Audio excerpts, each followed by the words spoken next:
The threshold the Israeli authorities have set for the use of a nuclear weapon is dangerously low. For decades, the world has treated Israel's nuclear arsenal as an awkward secret, something everyone knows exists but few are willing to discuss openly. Israel has never officially acknowledged possessing nuclear weapons, yet it is widely understood among security experts that the country maintains a significant nuclear capability. Estimates from institutions such as the Stockholm International Peace Research Institute suggest Israel possesses roughly around 80 nuclear warheads, along with delivery systems that could include aircraft and ballistic missiles. The policy governing this arsenal is known as nuclear opacity. Israel neither confirms nor denies the existence of its weapons. In practice, this ambiguity has allowed the international community to avoid confronting a difficult question: under what circumstances would Israel actually use them? That question matters more today than at any point in recent decades, as the United States and Israel wage a dangerous war on Iran. On Saturday, Iran struck the Israeli city of Dimona, which houses a key nuclear facility, demonstrating that it can retaliate for attacks on its own nuclear sites. Israeli strategic thinking has long been shaped by the fear of an existential threat.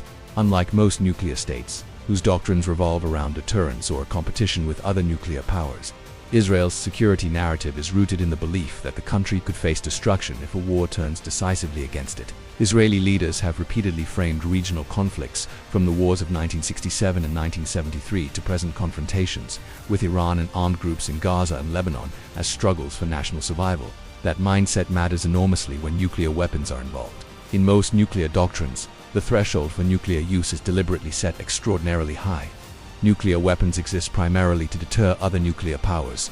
Israel's strategic thinking introduces a different variable: the possibility that nuclear weapons could be considered if the state believes its survival is in jeopardy due to a threat from a non-nuclear state. Strategic literature has long discussed what is sometimes referred to as the Samson option, the idea that Israel could resort to nuclear weapons if faced with defeat. Whether or not such a doctrine formally exists, the logic behind it is clear. If a state genuinely believes its existence is threatened, the pressure to escalate dramatically becomes far greater. That concern becomes even more significant when viewed against Israel's current regional posture. Israel is engaged in a widening network of conflicts and confrontations across the Middle East, from Gaza to Lebanon, Syria, and Iran. The possibility of wars unfolding across multiple fronts is no longer theoretical. In such a scenario, Israeli leaders might perceive themselves not merely as fighting a conventional war, but confronting a regional coalition.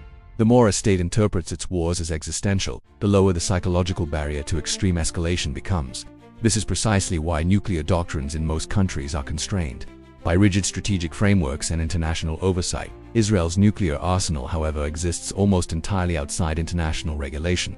Israel is not a signatory to the Nuclear Non-Proliferation Treaty, and its nuclear facilities are not subject to the same inspection regimes that govern most other states. This creates a rare situation in global security: a nuclear-armed state whose capabilities and doctrine remain largely shielded from international scrutiny. While the world has spent decades focusing on preventing nuclear proliferation elsewhere in the Middle East, the region's only existing nuclear arsenal has remained largely beyond debate. Recent events in Gaza also raise difficult questions about escalation thresholds.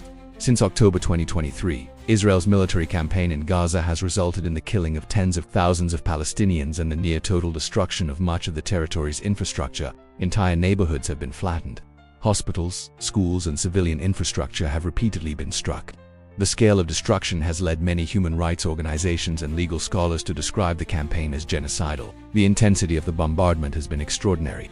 Some military analysts estimate that the explosive power dropped on Gaza during the early stages of the war alone amounted to several times the explosive yield of the Hiroshima atomic bomb. The comparison does not suggest equivalence between nuclear and conventional weapons. The devastation of a nuclear detonation would be vastly greater, but it does reveal something important about the scale of force Israeli leaders have been willing to deploy when they believe national security is at stake.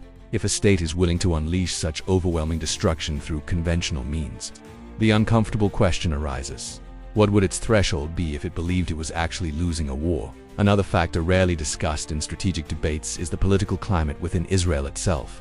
The current Israeli government is widely described as the most hardline in the country's history, with ministers who openly advocate extreme positions regarding Palestinians and regional adversaries. At the same time, Israeli society has undergone significant political shifts in recent years, with growing support for more nationalist and militarized policies. That makes the threshold of what could be perceived as an existential threat even lower. All of this should worry the rest of the nuclear states and the international institutions tasked with averting a nuclear Armageddon.